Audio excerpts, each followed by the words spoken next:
A ver, este tema en estos últimos años es uno de los que más me apasiona por muchas razones. Pues en primer lugar porque los que trabajamos en un hospital infantil casi que a diario nos vemos enfrentados a esta situación. Otra razón es como la gravedad de esta complicación, que si no se maneja de forma adecuada y si no se previene, que sería lo ideal que ningún niño nos llegara a paro, que lo pudiéramos prevenir, los desenlaces en general son catastróficos.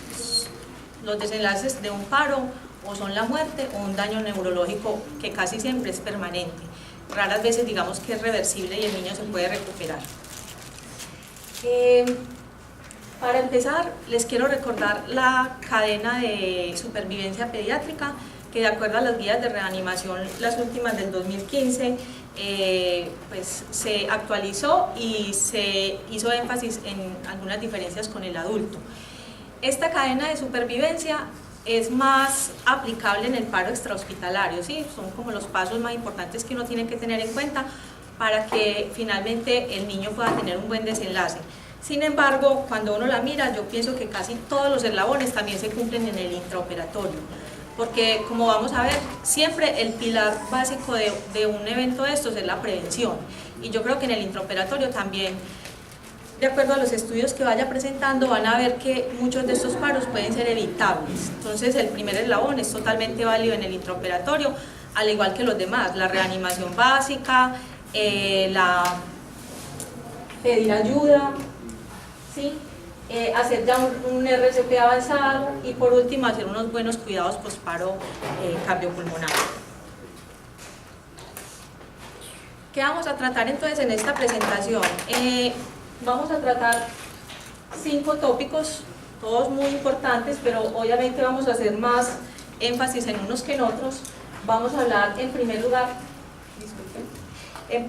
de los factores de riesgo, que en eso yo diría que ahí se va casi la mitad de la presentación, porque han salido estudios nuevos que hablan de cuáles son los factores de riesgo para estos niños.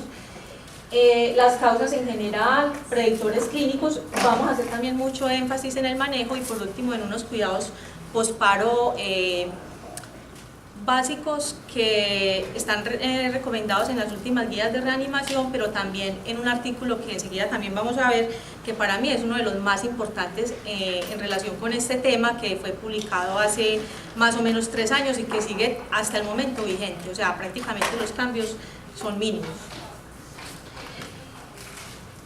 Bueno, en primer lugar vamos a empezar con la premisa que varios autores enfatizan, y es que hasta un 76% de los paros que se presentan en el quirófano se relacionan con la anestesia. Vamos a ver 2 estudios, los más importantes, que son el POCA y el que salió el año pasado, que pues las siglas por siglas se conoce como ARCA, que son los que van a hacer referencia a los factores de riesgo que han encontrado en todos los niños que han hecho paro. Como les digo, algunos autores mencionan que hasta el 76% se relaciona con la anestesia. Estos 2 estudios, ambos, encontraron que la mitad de los paros que se presentaban en el quirófano se relacionaban con la anestesia. Sí, un dato muy importante y que ahí es donde nosotros como anestesiólogos tenemos que entrar a impactar. ¿Cuáles son esos factores de riesgo? Se señalan en todos los estudios, desde el 90, 95, y prácticamente no cambian, no han cambiado ni siquiera en el último estudio grande que se hizo el año pasado. Tenemos el ASA, la edad, la cirugía cardíaca y la urgencia. Como les digo, son factores consistentes en casi todos, pero lo que son el ASA y la edad, yo digo que son los 2 más importantes. La urgencia y la cirugía cardíaca, obviamente, y de acuerdo con los estudios, también tienen riesgo, pero básicamente usted con esos 2 factores de riesgo podría decir, este es un centro donde podemos hacer ciertas cirugías o es un centro donde no se deberían hacer. Yo como anestesiólogo, de acuerdo a mi práctica pediátrica, puedo hacer en los niños con esta clasificación, con esta edad y con esta clasificación de ASA, o definitivamente considero que no estoy capacitado y son niños que se deben remitir a un centro especializado.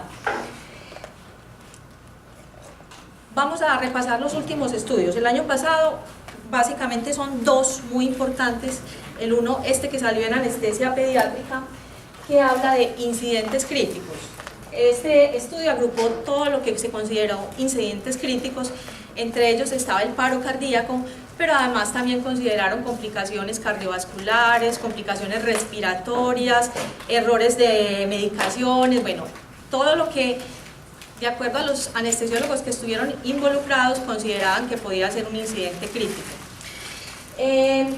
Este estudio se hizo en un hospital de Corea, el hospital más grande de Corea, hospital infantil.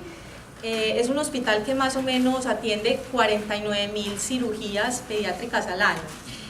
Les pongo un ejemplo con San Vicente. Nosotros atendemos entre 4.000 y 5.000 cirugías al año. O sea que este hospital es más o menos 5 veces más grande, sí, casi 10 veces más grande, ¿sí? Entonces es el hospital más grande de allá, entonces también tienen una base de datos que fue muy buena para recoger toda la información de estos incidentes. Esta diapositiva muestra, como les digo, los dos factores de riesgo consistentes en todos los estudios, y miren cómo el ASA, si yo tengo un niño ASA 1, si tengo un niño ASA 1, el riesgo de que sufra un incidente crítico es 0.4, pero si paso a un niño que es clasificado como ASA 4, el riesgo se me aumenta 10 veces, ¿sí? Y lo mismo pasa con, y miren que sí, incluso el ASA 3, porque en general el punto de corte va a ser el ASA 1 y el ASA 2, y los que siguen son ASA 3 y ASA 4, miren que el ASA 3 también el riesgo se aumenta en relación con el ASA 1 5 veces más. Y si miramos el otro factor de riesgo, que es la edad, los niños menores de 1 año, usualmente en todos los estudios el punto de corte es o menor de 1 año o menor de 6 meses. Como para efectos prácticos, casi la mayoría de estudios hacen el corte en 1 año. Miren cómo el menor de 1 año en relación con el mayor de 2 años se aumenta también más o menos en 4 o 5 veces el riesgo de morbimortalidad en anestesia. Volvemos entonces como a la conclusión. Si yo estoy en un centro que no hace muchos casos al año de pediatría, debería considerar el hecho de pronto de montar niños ASA 3 o ASA 4 o de montar niños menores de 1 año en ese centro, porque para eso se necesita cierto número de casos al año, como vamos a ver más adelante, para poder mantener una buena curva de entrenamiento y que se reduzcan los riesgos, porque también está demostrado definitivamente que la experiencia y el tiempo anestésico dedicado a la pediatría son muy importantes. Está muy cargada la diapositiva, pero no es para mostrar los números, es para recalcar dos cosas acá que ahí están señaladas. Este estudio de incidentes críticos encontró 127 incidentes respiratorios y encontró 60 cardiovasculares. Cuando hablamos de incidentes críticos, que eran muchos, que el tubo se doblaba, que el niño se estubaba, que si presentaba un broncoespasmo o que si había una arritmia pero que no terminaba en paro, todo eso eran incidentes críticos. El número de complicaciones respiratorias es el doble de las cardiovasculares. Pero cuando nos vamos al análisis de los paros cardíacos, en este estudio de Corea, fue lo contrario, se invirtieron los números. Pasamos de tener 29 paros de origen cardiovascular con apenas 10 de origen respiratorio. O sea, los de origen cardiovascular casi que triplicaron los paros de origen respiratorio. ¿Cuál fue la conclusión de este estudio? Encontraron una incidencia de 8.5 paros por cada 10.000 anestesias. Ahorita vamos a ir comparando como las diferentes incidencias y como la magnitud de lo que tenemos en Latinoamérica.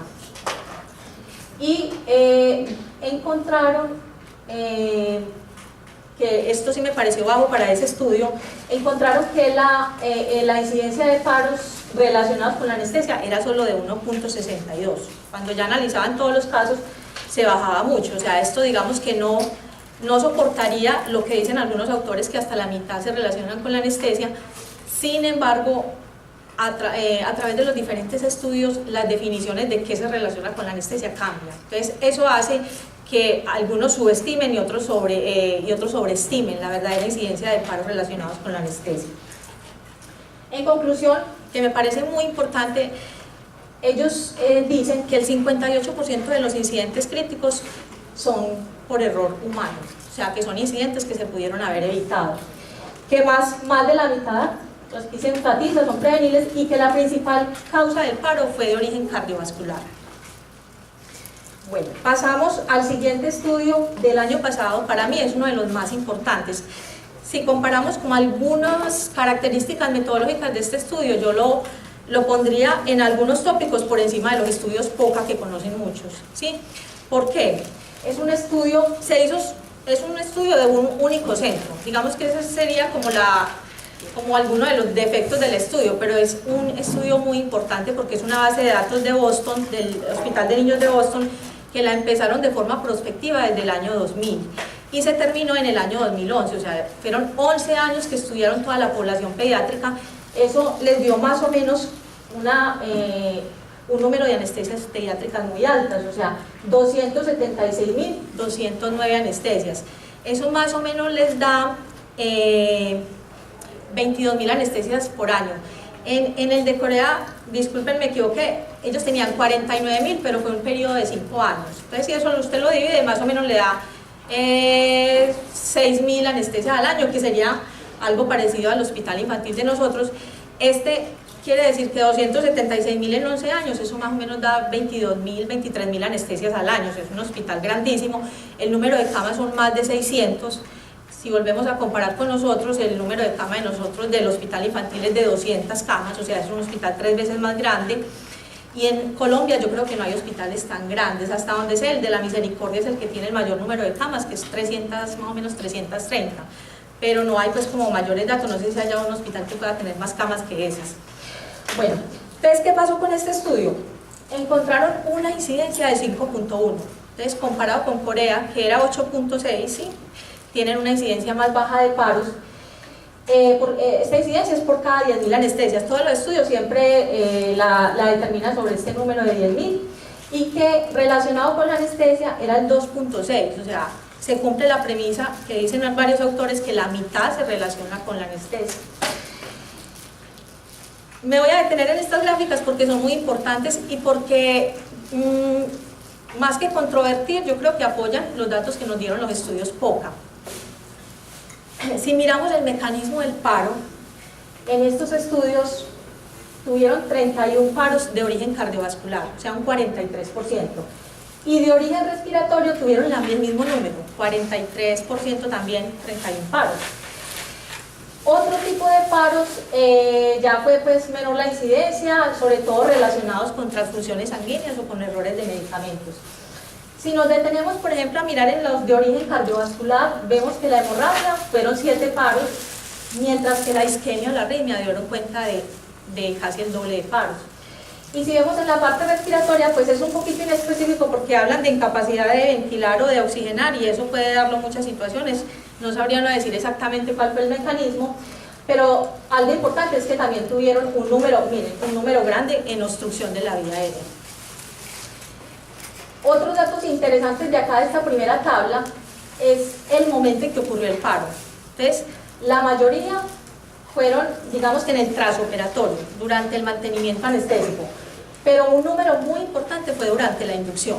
La gran mayoría, o sea, aparte de los del trasoperatorio, en la inducción es donde ocurren muchos paros también.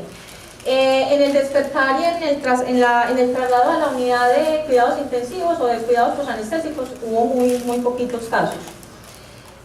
Me llamó también la atención de este estudio, si se lo pueden leer, es, como les digo, es bien interesante, es que tuvieron muy buenos desenlaces. O sea, uno diría, pues Boston, yo creo que es el líder en el mundo entonces en tener una tasa tan baja de paros con tan buenos desenlaces.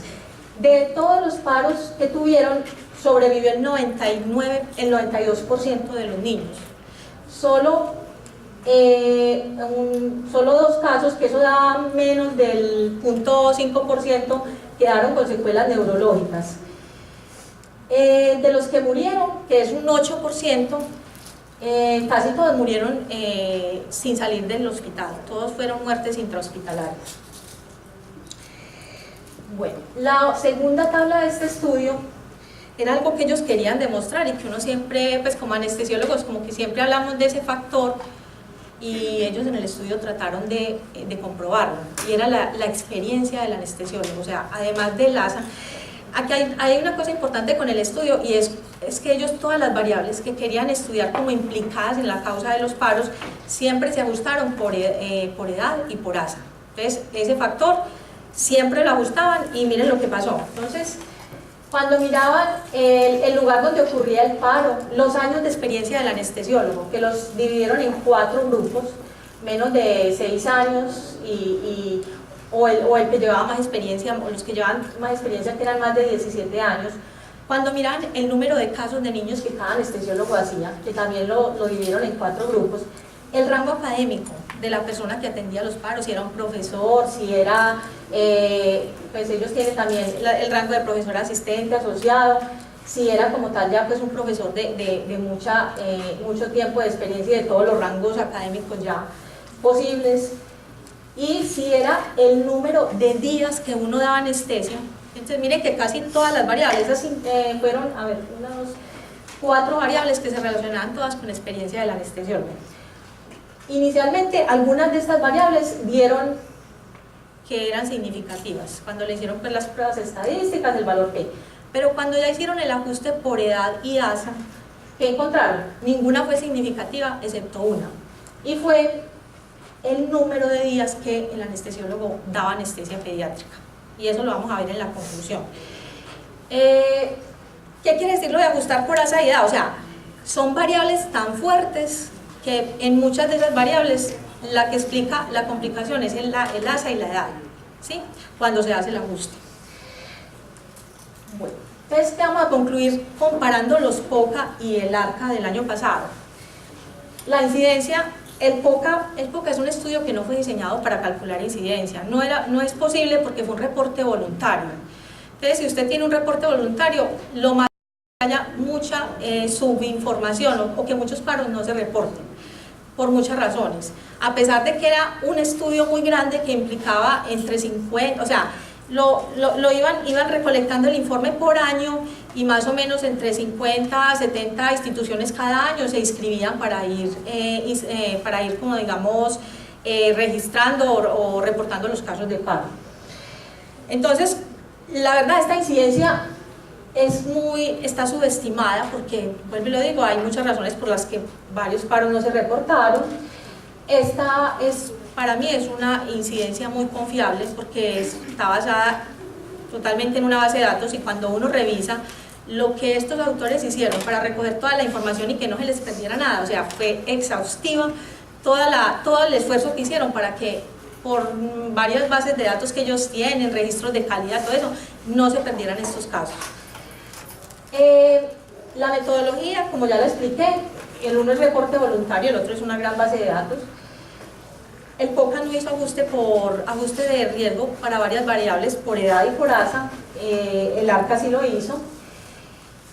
Y en relación con las causas, recuerden que el POCA 2, el POCA 1, en el POCA 1 hubo más causas respiratorias y también fue, una proporción importante fue dada por el alotano, porque fue una época en que todavía en algunas instituciones se usaba alotano, los errores de medicamentos, los catéteres centrales, todo eso. En el POCA 2, que ya fue un estudio de casi el doble de años que el POCA 1, esas causas, como les digo, pasaron a ser lideradas de origen cardiovascular. En cambio, en el ARCA la proporción fue igual. Cuando miramos las causas, como les mostré, respiratorias y cardiovasculares, eran las mismas. Conclusiones entonces de este estudio, que me parecen muy importantes. Anestesiólogos con menos del 30% del tiempo anual de anestesia dedicado a la anestesia pediátrica tienen 2 veces más paro que los anestesiólogos que no dedican suficiente tiempo. Entonces, volvemos a la conclusión. Si yo trabajo en un centro donde se atienden niños, pero el número de casos es bajo, debería limitarme a que sean niños con un ASA bajo, ASA 1, ASA 2, y que sean menores de 1 año, porque son variables, como les digo, muy fuertes para predecir complicaciones.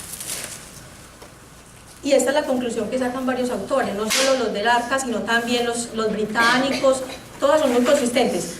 Para usted manejar niños con estos riesgos debería hacer más de 200 anestesias pediátricas al año, y de esas 200 anestesias pediátricas, mínimo 12 deberían ser en menores de 6 meses. Es una conclusión bien interesante. Sin embargo, se resalta, por lo menos en el estudio ARCA, porque es una base de datos muy grande, pues que deberían hacerse estudios multicéntricos, porque estas son conclusiones de un solo centro, y que ojalá existieran escalas ASA específicas para los niños, porque pues hasta el momento aplicamos como la misma que se aplica al adulto, y hay variaciones. ¿Qué pasa con Latinoamérica? No hay estudios. Se encuentra, cuando uno busca, solamente hay estudios de un solo hospital de Brasil, es de Sao Paulo.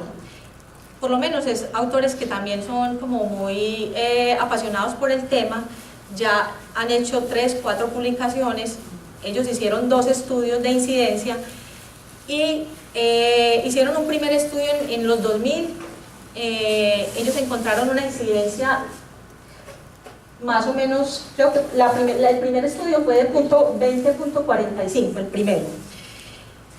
A raíz de esa incidencia, cuando ellos se compararon con centros grandes del mundo como estos americanos o europeos, pues dijeron, tenemos una incidencia muy alta, vamos a hacer entonces cambios, porque eso fue entre 2000 y 2004. Compraron monitores, consiguieron gente que vigilara mejor los niños, creo que hasta anestesiólogo para la unidad de cuidados posanestésicos, o sea, hicieron unos cambios y unas inversiones importantes en ese hospital. Vuelven y hacen el estudio y les dio lo mismo. 20.65, la incidencia no varió, o sea que por ahí no era el problema, o sea, y en esas están buscando a ver qué pasó. Si hicimos cambios que consideramos que eran muy buenos y no me varió la incidencia, algo pasa. Bueno. Bueno, otra cosa interesante de ellos en este segundo estudio es que cuando hicieron el análisis, la incidencia de paros relacionados con la anestesia fue muy bajito, o sea, a pasar de 20 a 2.81%, que eso es 10 veces menos, solo el 10% me relaciona con la anestesia. Entonces volvemos al problema de definir qué es relacionado con la anestesia, ¿sí? Y de hecho en el estudio no es muy clara la definición, o sea, ellos le entregaron, según dice ahí, le entregaron a un anestesiólogo del mismo hospital que mirara el caso y concluyera, pero no hubo como revisión de pares, no hubo un tercer árbitro que viniera cuando no había una conclusión clara, ¿cierto? Bueno, México, esto es un estudio que me encontré, pero de hecho no es como un estudio diseñado para encontrar incidencia, sino que es un artículo de revisión que escriben en el Instituto de Seguro Social de México en relación con el manejo del paro cardíaco, y ellos mencionan esta incidencia así como que tienen el instituto, pero la verdad no hay claridad de si se hizo una buena búsqueda, pero la estadística es alarmante, o sea, 92 comparado con Brasil, por lo menos que tiene 20, y si me comparo con Boston, que es 5.64, pues aquí tenemos muchos problemas. Sí, ahora vuelvo y digo, probablemente si se sientan a revisar bien y hacen el estudio diseñado para eso, tal vez baje un poquito esa incidencia, pero yo digo que en el mejor de los casos les bajará la mitad, ¿cierto? Si se sientan a revisar, porque hay diferencias cuando estudian estos paros, si yo lo seguí hasta 24 horas, hasta 48 horas, o si solamente tomé como datos los paros en el quirófano y en la unidad de cuidados posanestésicos inmediatamente. Entonces, si yo reviso todos esos datos, probablemente baje la incidencia, pero igual creo que no les pase de la mitad. Pero es que Colombia no es que esté mejor, ¿cierto? ¿Qué pasa con Colombia? Bueno, me adelanté un poco, vamos a terminar esta conclusión del de Brasil.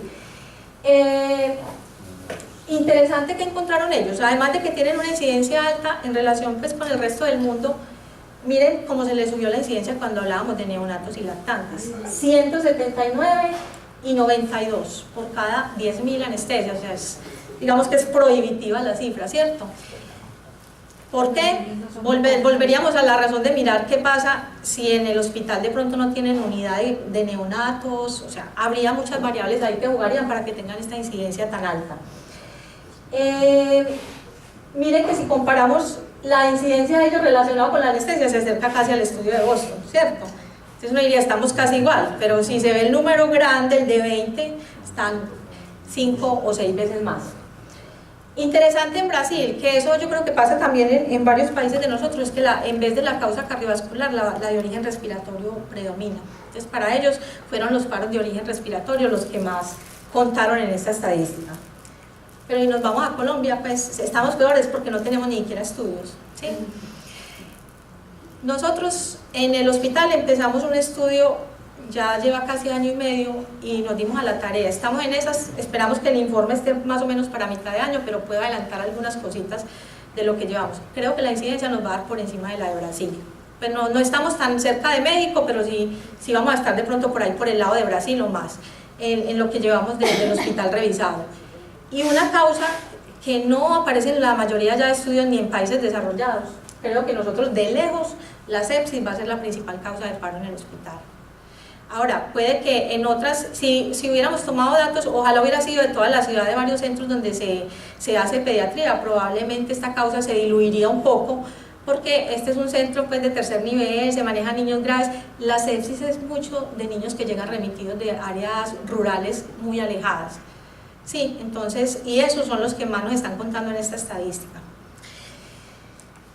Bueno, entonces ya para pasar como a la segunda parte de lo que sería causas, predictores y manejo del paro, hay que tener en claro las definiciones, que no se nos olviden lo que es una bradicardia para un neonato y lo que es un paro para un neonato. Un paro para un neonato no es que la frecuencia le llegue a 10 o le llegue a 0 para decir que está en paro el neonato. El neonato, así como los pediatras, se define el paro con 60 de frecuencia. Se define con una frecuencia menor de 60 latidos por minuto. Eso es paro en un neonato. Algunos anestesiólogos incluso que trabajan mucho con neonatos hablan de que ya en 80 yo debería considerar que el neonato está en paro. O sea, no debería esperar ni siquiera que llegue a 60. ¿Por qué? Porque es que ya es un neonato que está bajo efectos de drogas anestésicas. Entonces, esperar que baje hasta 60 para usted activar un código azul probablemente sea muy tarde. Entonces lo más recomendable sería que desde 80 yo ya vaya pensando, active el código azul. Bradicardia, importante, o sea, no es normal, un neonato menor de 30 días no debe tener una frecuencia menor de 100, eso no es normal y algo debe pasar ahí. Sobre todo cuando uno lo recibió con una frecuencia de 130, 140 y de pronto empieza a tener 100. Aquí pues como me salgo un poquito de lo del manejo del paro, hay que recordar que el manejo de la bradicardia en el neonato es adrenalina, a menos que usted considere que el estímulo es de origen vagal, sería la atropina, pero la recomendación es adrenalina de en el rango de 2 a 10 microgramos por kilo de peso para manejar bradicardia, y ahí hay que empezar de una vez un manejo muy activo para evitar que ese neonato llegue hasta paro. Lo mismo la hipotensión. Y miren que si vemos esos estudios de los países desarrollados, que la principal causa es cardiovascular ya, o sea, no puede uno estar tranquilo con unas cifras de presión que estén por debajo de estos rangos. Entonces, se recomienda mucho tener, esto es tomado yo creo que muchos conocen lo de Pediacrisis, ¿cierto? La lista de crisis de la Sociedad Americana de Pediatría. Ahorita les muestro como el PDF que sale, eso es gratuito, lo baja uno, y esto debería estar en los quirófanos, donde se maneja pediatría, tener uno la tablita siempre, porque si usted no está muy tranquilo, tiene que estar muy pendiente de estas presiones. Si se descuida, cuando ya esté en 30 días de presión el muchachito, ya probablemente no va a haber forma de recuperarlo y el paro es inminente. Bueno, pero si yo les doy una frecuencia que define el paro en el neonato de 60, entonces uno dice, bueno, ¿y el lactante qué? ¿O el niño mayor qué? Entonces en ese sí espero a que llegue a 10 a 0 pues para decir que está en paro. La verdad no hay puntos de corte para niños mayores, ¿sí? Es claro que un niño menor de entre 30 días y un año, bradicardia es menor de 80 y también debo intervenir. Y que en el mayor de un año, como en el adulto, bradicardia es menor de 60, ¿sí? En anestesia pues en el adulto uno espera hasta 40 pues, pero en general, hablando así en general por los internistas, por todo, pues bradicardia es menor de 60. Entonces es muy importante tener esto en cuenta, porque yo creo que si uno interviene en estas etapas iniciales probablemente evite el paro y probablemente usted ya esté alerta a ver qué es lo que está pasando. Bueno, entonces vamos a ver los signos que pues, tenemos claro que es bradicardia, que es hipotensión. Entonces vamos a ver cuáles son los signos que me dicen a mí este niño va a terminar haciendo paro y tengo que prender las alarmas y empezar a actuar de inmediato. Los primeros signos: frecuencia cardíaca y presión arterial inadecuadas para la edad, como ya lo vimos. falla de la oximetría. Si yo tengo un oxímetro que me ha estado funcionando bien toda la cirugía, con buena onda de pulso, lo menos probable es que sea problema de artefacto, lo menos probable es que sea falla del monitor. Lo más seguro es que el niño ya tiene problemas de perfusión y va para paro si no nos ponemos las pilas. Y lo mismo la presión arterial, es un signo consistente que mencionan en muchos estudios, el manguito de presión que no funciona. Cuando usted tiene un niño que le da toma y presión y no le da valor y nada, y empiezas uno a buscar qué monitor, qué brazalete, no, primero descarte causas graves y luego ya piense si es problema del aparato, y lo mismo con la oximetría. Entonces, por eso es como tan importante que el anestesiólogo que empieza la cirugía, ojalá pues en todas partes la pudiera terminar, porque es el que conoce el paciente, sabe cómo llegó. Estos errores, les cuento, pasa mucho cuando hay entregas de turno, ¿sí? Porque entonces usted llega, sale el de las 12:30 y a las 12:45 empezó a fallar la frecuencia y el monitor. Y el de la 1 llega como, bueno, va bien, pero va a sangrar un poquito, ya le pedí sangre, no ha llegado la sangre, ahí estoy reponiendo. Y uno llega perdido, entonces uno, pero este monitor no funciona, cuando menos pensó, bradicardia y paro, no le dio tiempo de nada. Entonces, esos errores se ven mucho en esas entregas. Bueno, ¿qué sigue? Para mí estos son los tres signos que le van a decir a uno que la cosa está mal. Pero si además de eso, si usted tiene dudas con lo del monitor y el cirujano le informa, o usted echa un vistazo al campo quirúrgico y ve esa sangre como medio negrita, también vaya pensando que hay problemas. Y ya los signos que siguen, yo diría que ya son prácticamente la definición de paro, o sea, ya ahí sí ya active el código azul. Pérdida de la onda arterial, si usted tiene un niño con monitoría invasiva, disminución abrupta del CO2, estamos ya en paro, ruidos cardíacos ausentes o anormales, o el niño, y pasa con los de neuro, el niño que uno estuba, que pueden estubar y tiene una respiración como rara, y son niños que tienen problema de hipertensión intracraniana algunos y empiezan a hacer la respiración agónica y ahí terminan en paro. Entonces, eso sería, pero son signos muy tardíos, son signos que ya es para activar el código azul.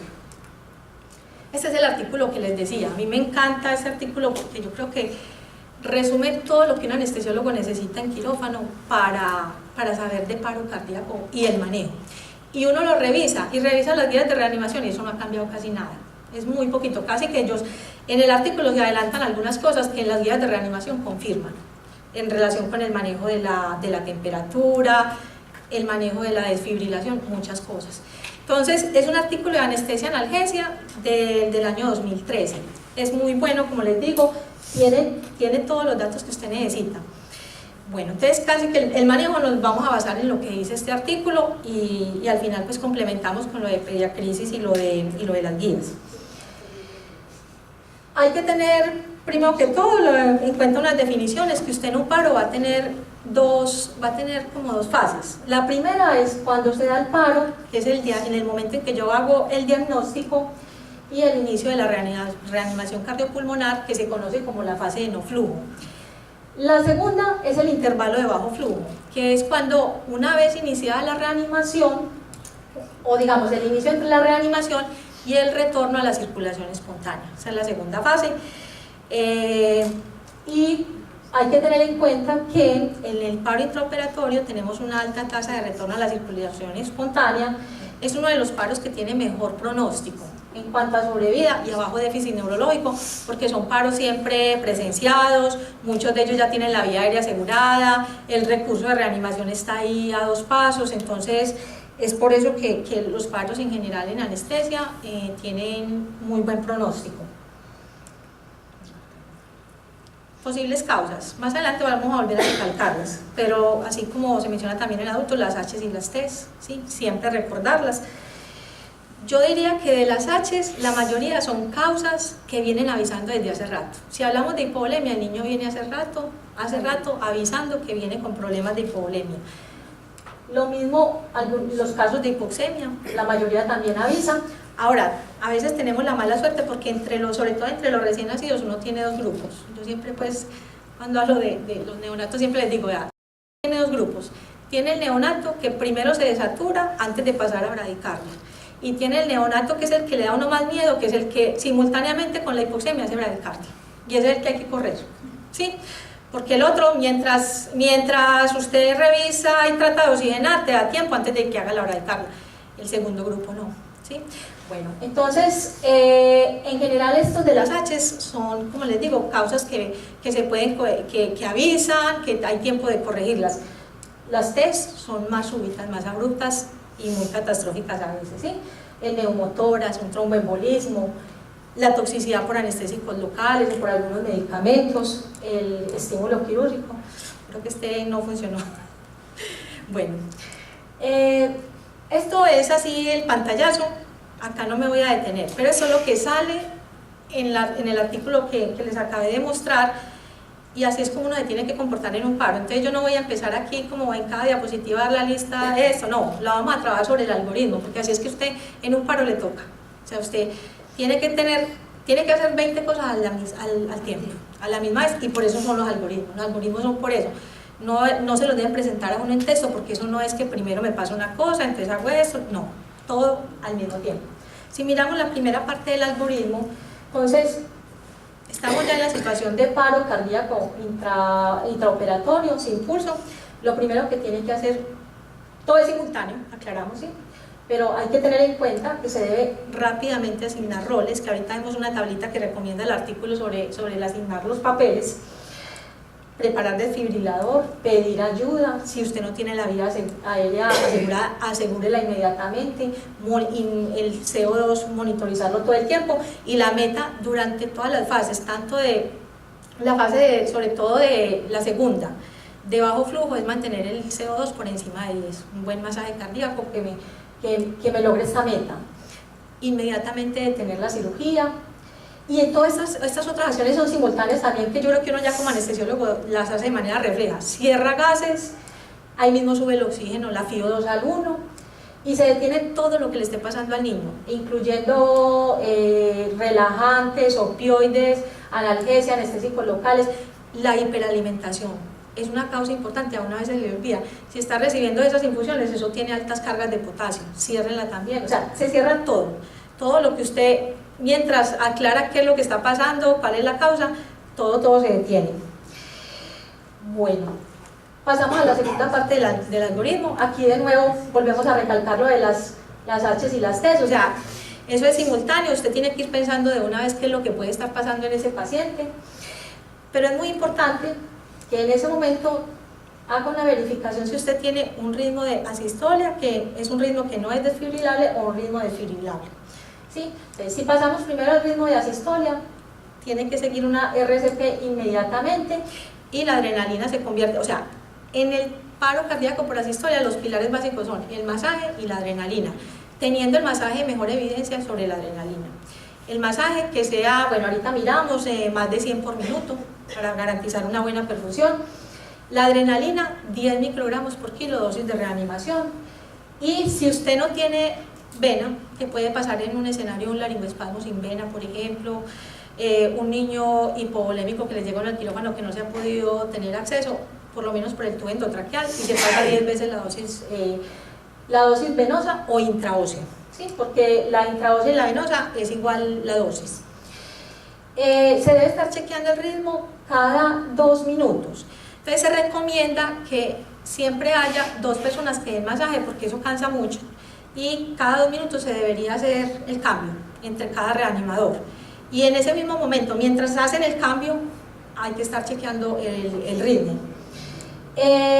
Si en caso de que el niño se chequea la actividad eléctrica, el pulso, si en caso de que en algún momento salga un ritmo desfibrilable, pues nos pasamos ya a lo que hay que hacer de desfibrilación, ¿sí?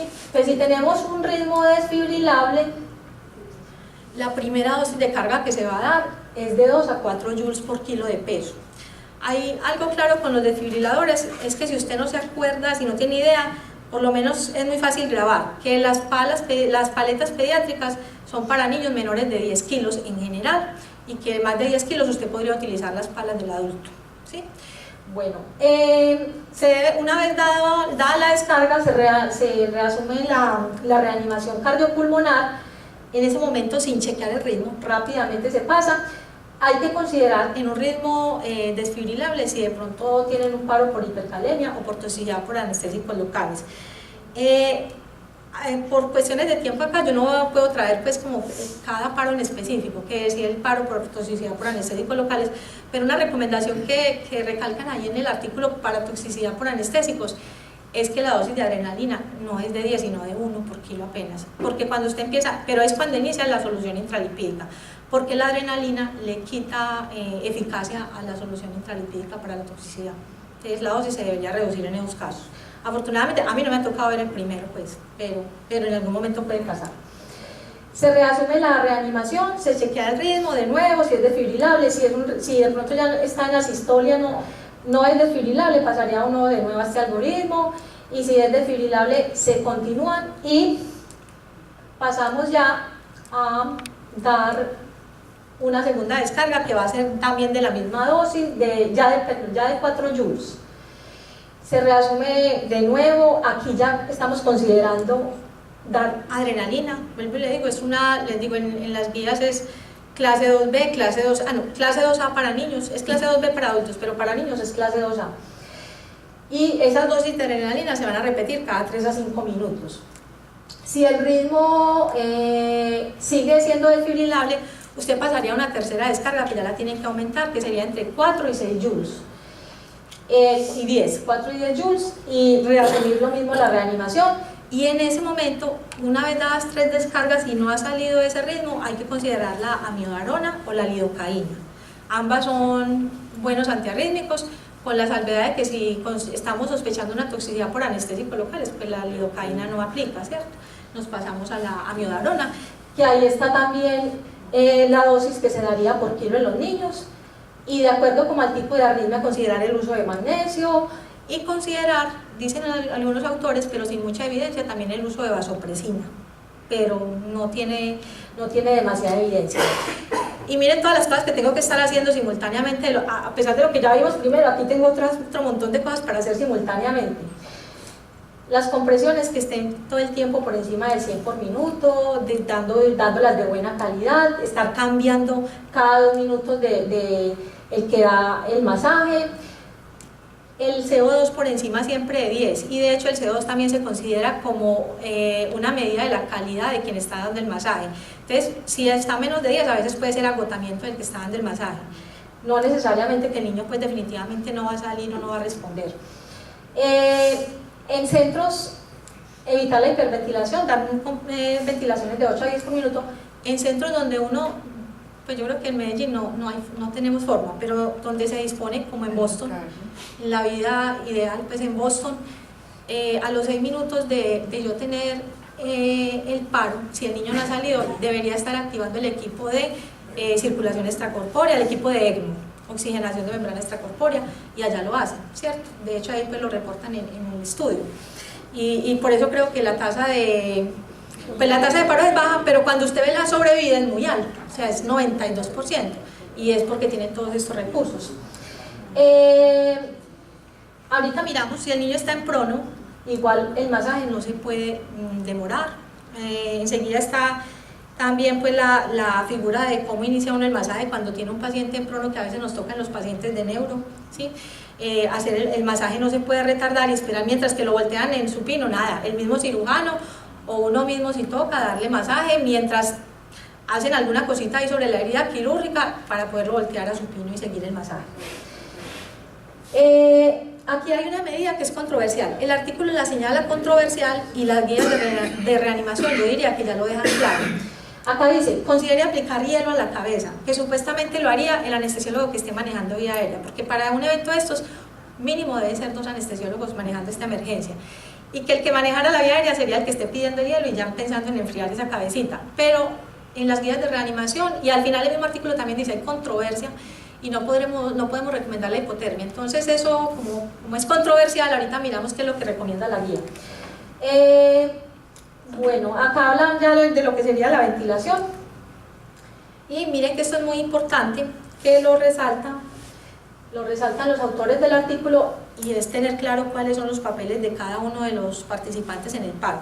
Entonces, el anestesiólogo que está familiarizado con el paciente, que conoce el niño y todo, es el líder del equipo, debe ser el que está diciendo, usted me hace esto, usted me hace lo otro, usted me ayuda con esto, ¿sí?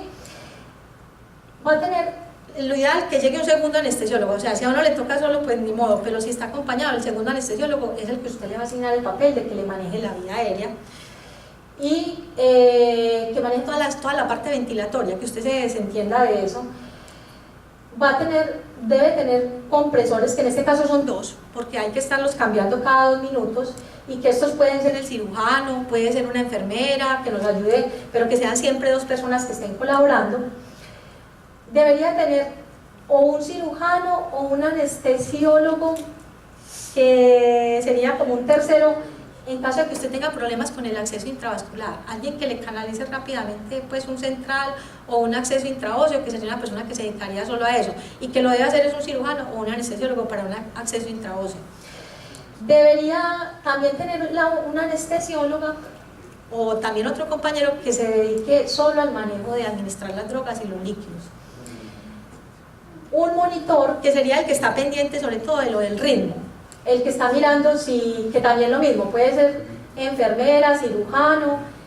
De hecho, el cirujano mismo que está operando y que en ese momento, si es por ejemplo un paro en prono y está con todos los campos estériles, sería el que está chequeando el ritmo, mirando a ver qué tiene o en qué puede colaborar, sobre todo si vamos a necesitar una desfibrilación interna.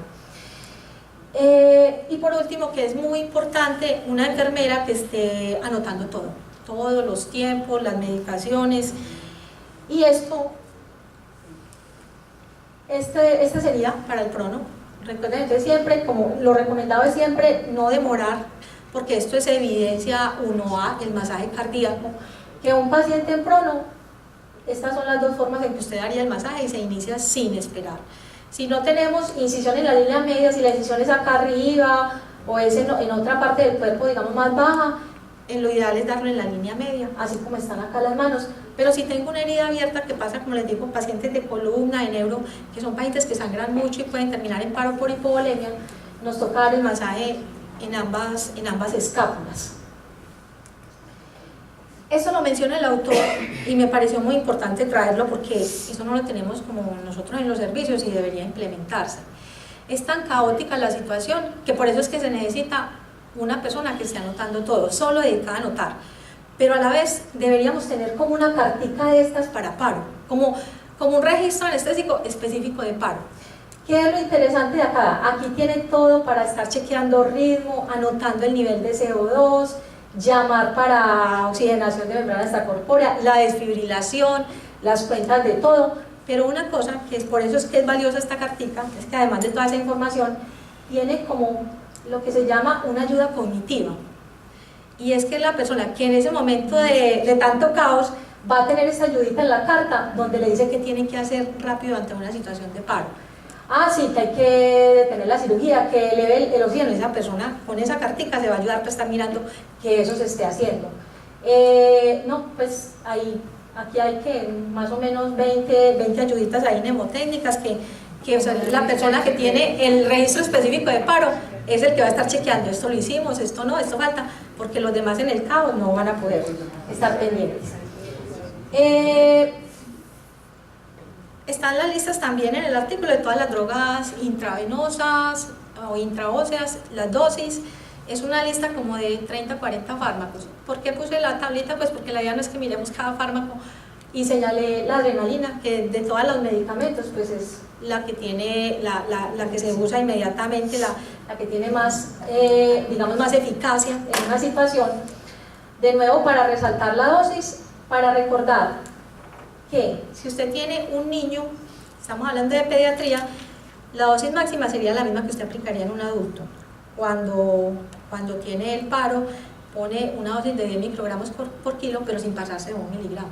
Es un niño que pesa mucho, muy gordito, y la dosis se le pasa a 1 miligramo, pues no, ya usted arranca como si fuera el adulto. Y lo mismo las del tubo endotraqueal, la dosis máxima por dosis es de 2,5 miligramos. Bueno, lo mismo, estas son cargaditas las diapositivas, pero es para llamar la atención, porque mirando como las nuevas tendencias en educación y como en entrenamiento que debemos tener nosotros como anestesiólogos para estas situaciones de crisis, nos llaman la atención los autores sobre que serían eventos que deberíamos estar simulando, porque cada vez van a ser más raros por muchas razones: listas de chequeo, cuidados, la gente más especializada, bueno, todas esas razones. Entonces, eso tiene muchas ventajas y muy bueno para los pacientes, pero a usted le reduce el training. O sea, ya el paro cada vez se va haciendo cada vez más escaso. Y de hecho les cuento que en la estadística que estamos revisando en el hospital, en los primeros años tuvimos una incidencia alta pico, que es la que les decía, va a estar por el lado de Brasil, pero luego nos bajamos a los últimos 18 meses y eso bajó a menos de la mitad. Pues llama la atención, ¿cierto? Llama la atención. Y cada vez la idea es que eso sea menos frecuente. Entonces, ¿qué me queda para estar preparada en una situación de emergencia de esas? ¿Qué me queda? Estar simulando las situaciones. Entonces, el autor dice que de hecho para los anestesiólogos nosotros tenemos casi siempre la vía aérea asegurada, sabemos manejar mucho la parte hemodinámica. Deberíamos más que todo hacer entrenamiento en la parte de desfibrilación. Yo digo, ¿cuántos de nosotros aquí todos los días llegamos a revisar un desfibrilador? ¿Cuántos llegamos a simular las descargas? ¿Cómo se sincroniza? ¿Cómo se hace la descarga? Si tengo que hacer cardioversión, ¿cuál es la dosis de cardioversión? Si tengo que hacer desfibrilación, ¿con qué desfibrilo? Todo eso. Entonces, llaman mucho la atención sobre que nosotros en quirófano debemos volvernos especialistas en desfibrilación.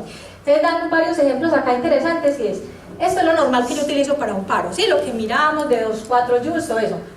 Primer ejercicio, practique, llegue al quirófano y practique con todos los botones del desfibrilador, enciéndalo, apáguelo, empiece a hacer, a programar las descargas. Si tiene un maniquí, utilice el maniquí, descárguelo si se puede, ¿sí?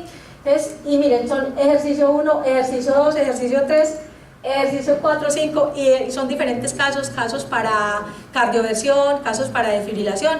Entonces, pues también el llamado hoy es como eso, volvámonos especialistas en terapia eléctrica, ya que creo que es en mi concepto, y personalmente, para mí esa es una de las mayores fallas que tengo en esa parte, o sea, uno eso lo descuida un poquito, pero nosotros en las otras partes ya manejamos muy bien todo eso, ¿cierto? Los accesos, la parte hemodinámica, el masaje, como esas medidas básicas.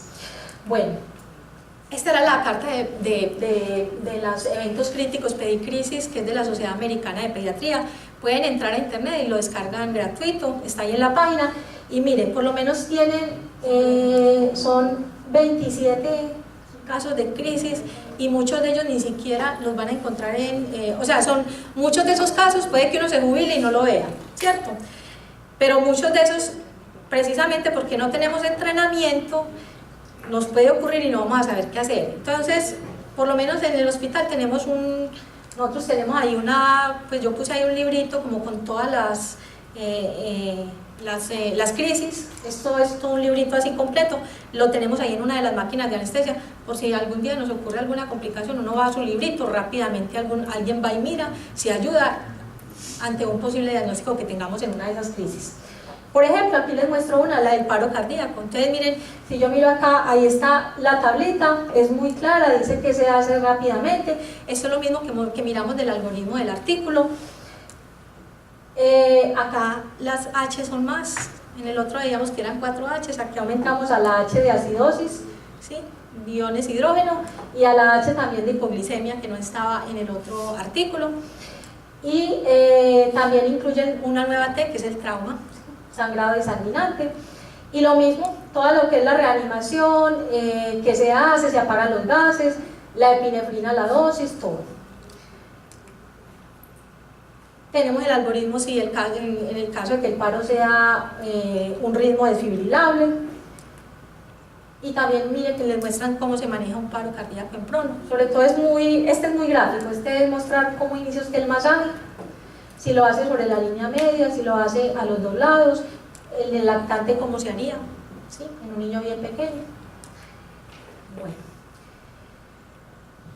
tenemos el paro. Entonces finalmente cuando usted está reanimando y lleva rato, y con eso les digo que no tenemos ni siquiera todavía claridad cuánto tiempo voy a reanimar, no hay respuesta, y yo creo que a algunos nos ha tocado casos pues en adultos, de niños no recuerdo, pero a nosotros hace poquito nos tocó un caso de más de 70 minutos, en el hospital también ha habido casos más o menos, han habido casos por ese tiempo, y los pacientes salieron intactos neurológicamente, y todo el tiempo se tuvieron masajes de muy buena calidad, siempre con el CO2 por encima de metas, con una buena perfusión, incluso con la banda de dosimetría funcionando. Si el paro es de origen hemodinámico, el pronóstico es muy bueno. Los que tienen más mal pronóstico son los de origen respiratorio. La hipoxemia pues obviamente va a dañar las neuronas y eso va a tener más mal pronóstico. Algunos autores mencionan, si yo tengo un niño monitorizado, a ver, por lo menos el CO2, que si lo tengo en cualquier niño con la vía aérea asegurada, es que si yo tengo un CO2 persistente por debajo de 10, el pronóstico va a ser malo. Si llevo 30 minutos y el CO2 no le he podido subir de ahí, vaya considerando, y también, o sea, es una decisión ética muy complicada, pero obviamente a todo eso usted le tiene que sumar razones, comorbilidades del niño, o sea, muchas razones para usted decir, este sigo y en este paro, ¿sí? Pero si tiene monitoría invasiva, también hay dos signos muy ominosos. Si usted persistentemente tiene una presión arterial diastólica menor de 15, es muy poco probable que el paciente salga, o si tiene una saturación venosa de oxígeno menor de 30%. Si usted toma una saturación venosa y eso está por menos de 30, considere también detener maniobras de reanimación. Otras consideraciones que tendría en cuenta en el momento del paro: vía aérea difícil, algunos paros de hecho se dan por esa complicación, pero si tengo una vía aérea difícil, recuerden que necesito oxigenar rápido este cerebro antes de que me haga un daño neurológico, entonces no desgastarme tratando de hacer una intubación, si puedo por lo menos tratar de manejar la vía aérea con otros dispositivos. Tubos con o sin balón, yo creo que la controversia está resuelta a favor de los tubos con balón, ¿sí? Entonces aquí pues no le veo mucha controversia. Recordar la dosis, porque a veces uno se le olvida que está manejando es un niño y empiezan a pasar bolos de líquidos cada que ponen una adrenalina de 20 mililitros como si fuera un adulto. ¿Sí? Para eso también hay límites, hay unas dosis recomendadas, y es, si yo tengo un neonato, 2,5 centímetros para empujar la adrenalina cada que aplico una dosis. Si tengo un lactante, 5 mililitros, y si tengo un niño grandecito de más de 2 años, 10 mililitros por cada bolo, a diferencia del adulto que son 20. Ajá, no pasa, se le acabó la batería. ¿Será?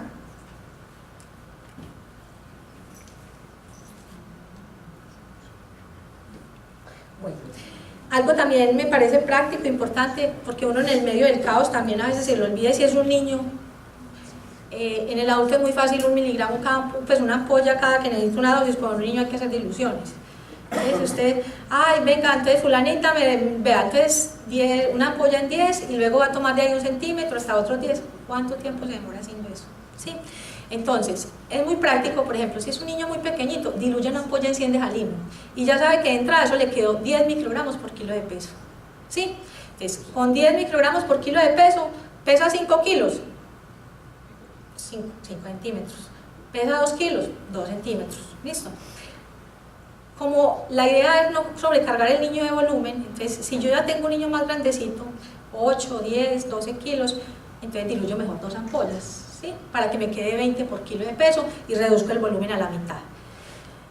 Y para niños, para los niños que ya pesan más de 10, como la dosis es 10 por kilo, pues simplemente una ampolla hasta 10 y 1 centímetro en cada dosis y ya. ¿Listo? Bueno, cuidados posparo. Aquí hay unas, yo diría, esta es la conclusión del artículo que les mostré y ahorita miramos de guías, pero en general son las recomendaciones después de que usted tiene el paro. FIO del 100%. Que la toxicidad por oxígeno, pues en ese momento tenemos problemas de perfusión, las neuronas necesitan que le lleguen oxígeno, entonces lo recomendable es mantener la FIO alta. Hipotermia leve o normotermia. Yo diría que esta controversia ya las guías la resolvieron, las del 2015. La resolvieron hacia la normotermia, enseguida miramos. Evitar la hiperventilación, mantener un CO2 siempre normal, ni bajo ni alto. Todo es normotensión, normoglicemia, importantísimo siempre tener una buena comunicación con los papás. Y esto, como les decía, así como simulamos lo del desfibrilador, no es fácil, pero en un evento de estos, generalmente si uno logra sacar el niño, lo lleva a la UCI, uno después de eso debería sentarse con todo el equipo del quirófano. Bueno, a ver aquí qué pasó, en qué fallamos, nos demoramos en esto, hubo caos en esto, entonces vamos a implementar correcciones para mejorar en un siguiente episodio. Esto es como el único artículo, ¿verdad? Yo creo que para muchos era como casi que claro, pensar que después de un paro uno debe enfriar la cabeza del niño, pues debe mantenerlo en hipotermia. Les digo que artículos de hipotermia de niños, casi nada, esto es lo único que hay del 2015. De hecho ni lo pude bajar pues el artículo como tal. Pero ¿qué dice? Parece que antes es más deleteria, ¿sí? Es más deleteria y de hecho fue un artículo con muy poquitos pacientes y de hecho todo, o sea, artículos de mortalidad, de morbilidad en la anestesia pediátrica que hablan de todo eso, hay muchos, pero si usted va a hablar ya de tratamiento del paro, de pronóstico y todo eso, son muy poquitos porque pues cuestiones éticas, los casos son escasos, entonces es muy difícil hacer estudios. Entonces mucha evidencia es trasladada de estudios de animales y de adultos, desafortunadamente. Y esto es lo último que hay de hipotermia del año pasado y, a ver si, no, es del 2015 de hecho, del año pasado no hay nada porque ya se ha visto como con la poquita evidencia que tienen que definitivamente la hipotermia no mejora el pronóstico. Y de hecho en este estudio pequeñito encontraron que a los pacientes que los ponían en una hipotermia moderada les daba más hipotensión, se quedaban más en la UCI, entonces en general, y que lo dicen las guías, no es la recomendación. ¿Qué se recomienda en este momento? Mantener el niño normotérmico, temperatura de 36 a 37,5. Definitivamente prohibitiva, temperaturas menores de 32. El desenlace es catastrófico en niños muy hipotérmicos. Tratar si está con una hipotermia leve, llegar a una normotermia. Y también hay que combatir la hipertermia. Entonces, si está con más de 37,5, ese niño hay que enfriarlo, hay que bajarle 1 o 2 grados de temperatura, porque también se relaciona con un mal pronóstico. Mantener la saturación, pues entre 99 y 100 no hay mucha diferencia, pero que sea pues menos de 100, ¿cierto? Es lo que recomiendan, pero por encima de 94, sí mantener esa saturación, y que eso lo pueden ir titulando con la FIO2. Evitar la hiper o la hipocapnia, lo que hablamos de la ventilación, y muy importante los cuidados posparo, lo más seguro, o sea, van a necesitar soporte inotrópico y vasopresor. Entonces, esos niños siempre también hay que montar, así como en los adultos, una infusión que mantenga la presión arterial sistólica por encima del percentil 5 para la edad, después de que usted logró el retorno a la circulación espontánea, líquidos y vasopresores. Para finalizar, como dicen muchos estudios, error humano, muchos de estos casos, uno debe siempre anticiparse al evento. Entonces, si yo sé que es una cirugía grande de neuro, una craneosinostosis, una cirugía de columna, un chiquito de 8 meses, de 6 meses, que es mínima la tolerancia a la pérdida sanguínea, hombre, pues, si no le voy a poner un central, que algunas craneosinostosis son sencillitas, uno incluso las hace ya con periféricas, pero vaya por lo menos con 2 o 3, que no vaya con una sola periférica para una craneosinostosis, así sea pequeñita, ¿sí? Váyase siquiera con 2. De hecho, algunos recomiendan, si la probabilidad de paro y de complicaciones es alta, por algún motivo usted no tiene un central, por lo menos tenga una periférica dedicada para reanimación, no toque esa vena, ¿sí? Déjela exclusivamente marcadita, si quiere póngale ahí el nombre adrenalina, lo que sea, pues la tiene lista por si tiene que reanimar, y muy bien probada y que sea de buen calibre. Es importante en los quirófanos donde se maneja pediatría siempre tener algoritmos, tener estas pedicrisis que me parece que son muy buenas, hacer ejercicios de simulación. Entonces, como cada vez son más raros los paros, entonces simulemos cada tanto un paro, a ver cómo se comporta mi personal y qué vamos a hacer. Y entrenar a todo el personal en el manejo de terapia eléctrica, importantísimo. No solo el anestesiólogo, porque si ese día yo no estoy de turno y soy la única que maneja bien el desfibrilador, pues cierto. Eso, entrenar incluyendo a las auxiliares de enfermería para que sepan encender un desfibrilador, que lo sepan programar, todo. Bueno, esta es la bibliografía, por si, pues de aquí prácticamente revisé todo el tema. Ahí están los 2 estudios grandes que salieron el año pasado de complicaciones, está el estudio de revisión de paro perioperatorio, eso es como todo.